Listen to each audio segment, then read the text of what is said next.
जय श्री कृष्ण। एतद्धोनीनि भूतानि सर्वाणीत्युपधारय अहं कृतस्नस्य जगतः प्रभवः प्रलयस्तथा। अध्याय 7 श्लोक 6। व्याख्या। एतद्धोनीनि भूतानि। एतद्धोनीनि भूतानि पदों का अर्थ है एते अपरा परे योनि कारणे येषाम तानि अर्थात अपरा और परा, ये दो प्रकृतियाँ जिनकी कारण हैं ऐसे संपूर्ण प्राणी। जितने भी देवता, मनुष्य, पशु पक्षी आदि, जंगम और वृक्ष, लता, घास आदि स्थावर प्राणी हैं, वे सब के सब मेरी अपरा और परा प्रकृति के संबंध से ही उत्पन्न होते हैं।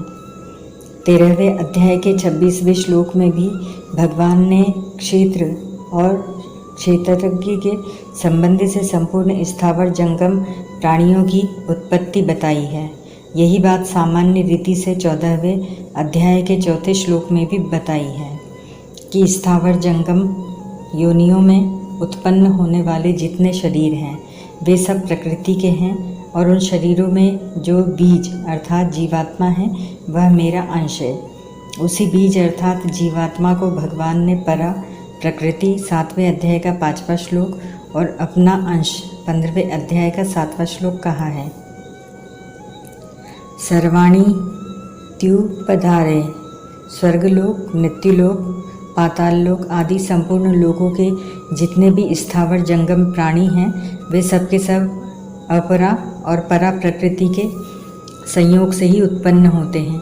तात्पर्य है कि परा प्रकृति ने अपरा को अपना मान लिया है, उसका संग कर लिया है, इसी से सब प्राणी पैदा होते हैं। इसको तुम धारण करो अर्थात ठीक तरह से समझ लो अथवा मान लो। अहम कृतस्नस्य जगतः प्रभवः प्रलयस्तथा।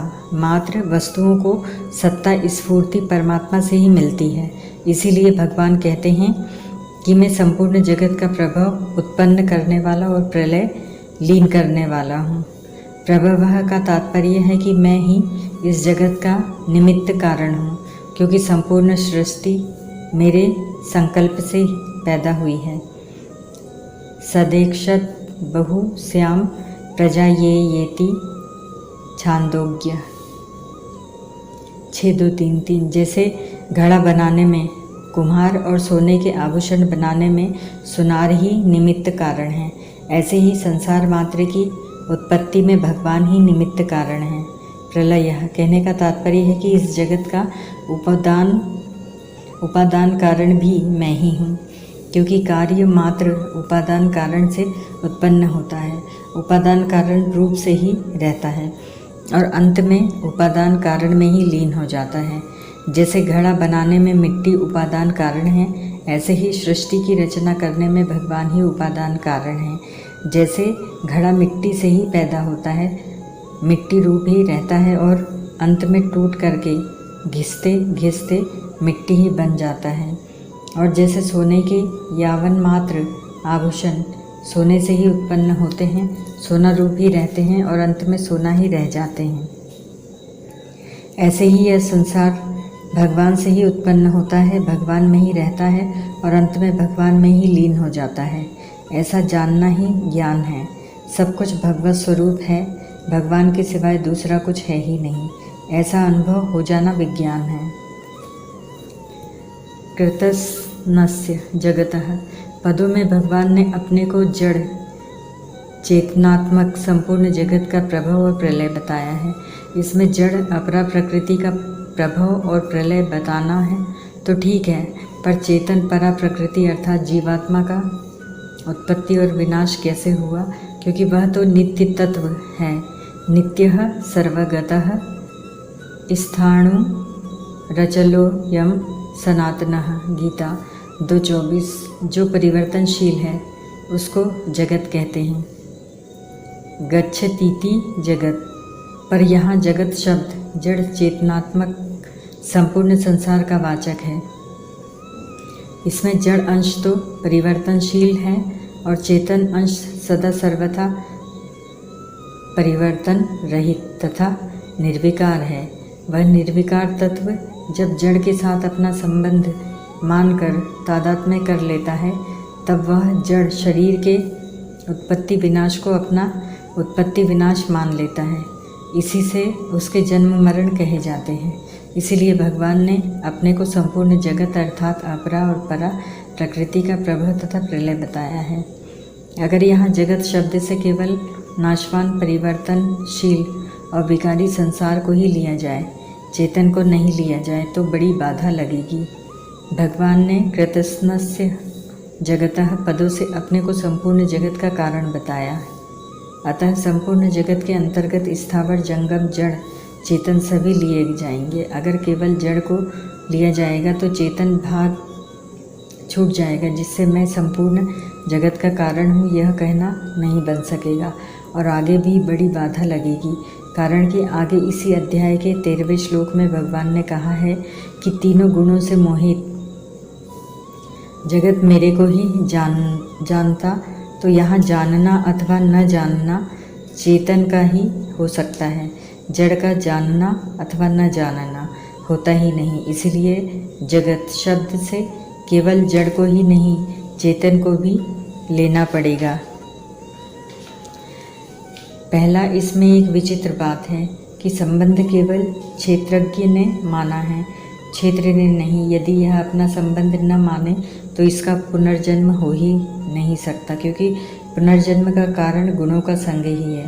कारणम गुण संगोस्य सद सद्धुनि जन्मसु, गीता 13:21। जीवों के द्वारा किए हुए अनादिकाल के कर्म जीवों के प्रलय काल में लीन होने पर जब परिपक्व होते हैं, अर्थात फल देने के लिए उन्मुख होते हैं, तब उससे प्रलय का समय समाप्त होने पर सर्ग के आदि में भगवान का संकल्प होता है और उसी संकल्प से शरीर की उत्पत्ति होती है।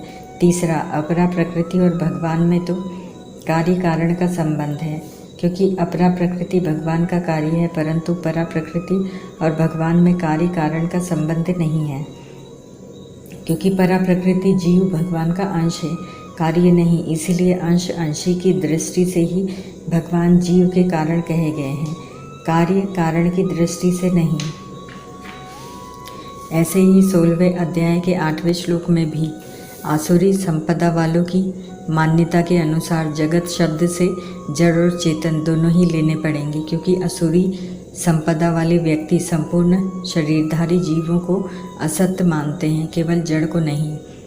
इसीलिए अगर वहाँ जगत शब्द से केवल जड़ संसार ही लिया जाए तो जगत को जड़, संसार को असत्य, मिथ्या और अप्रतिष्ठित कहने वाले अद्वैत सिद्धांती भी आसुरी संपदा वालों में आ जाएंगे, जो कि सर्वथा अनुचित है। ऐसे ही 8वें अध्याय के 26वें श्लोक में आए शुक्ल कृष्ण गति होते गतः पदों में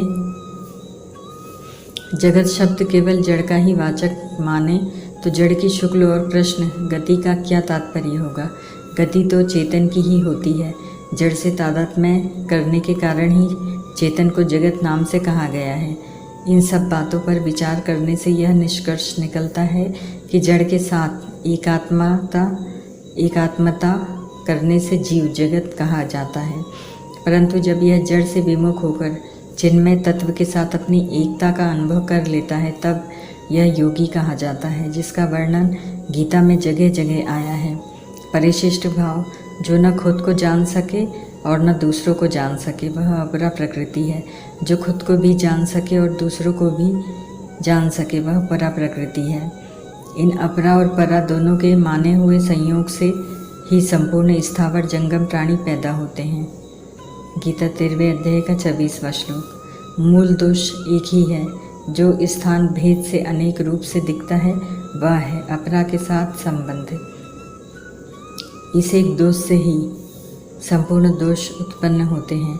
यह एक दोष आ जाए तो संपूर्ण दोष आ जाएंगे, और यह एक दोष दूर हो जाए तो संपूर्ण दोष दूर हो जाएंगे। इसी तरह मूल गुण भी एक ही है, जिससे संपूर्ण गुण प्रकट होते हैं, वह है भगवान के साथ संबंध।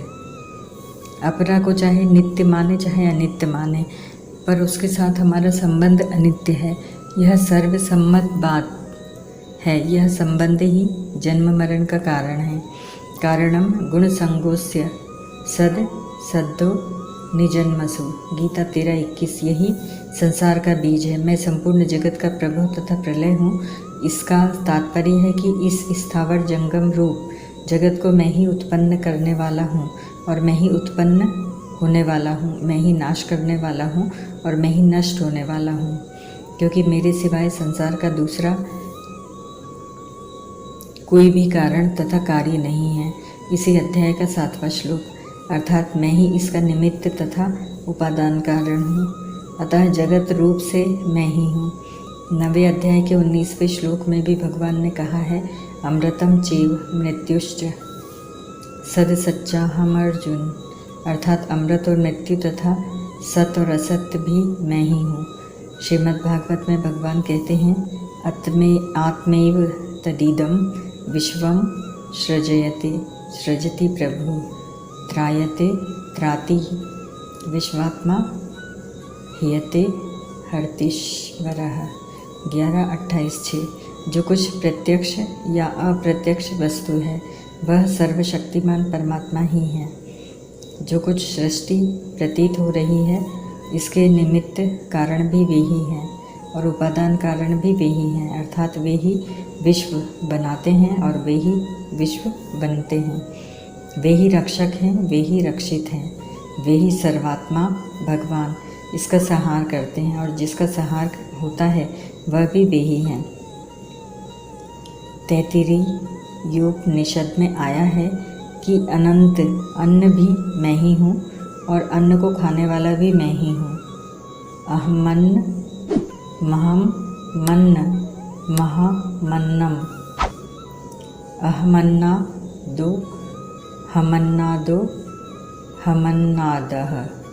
3:10-6। तात्पर्य यह हुआ कि अपरा और परा प्रकृति तथा उनके संयोग से पैदा होने वाले संपूर्ण प्राणी ये सब के सब एक भगवान ही हैं। कारण भी भगवान है और कार्य भी भगवान ही हैं।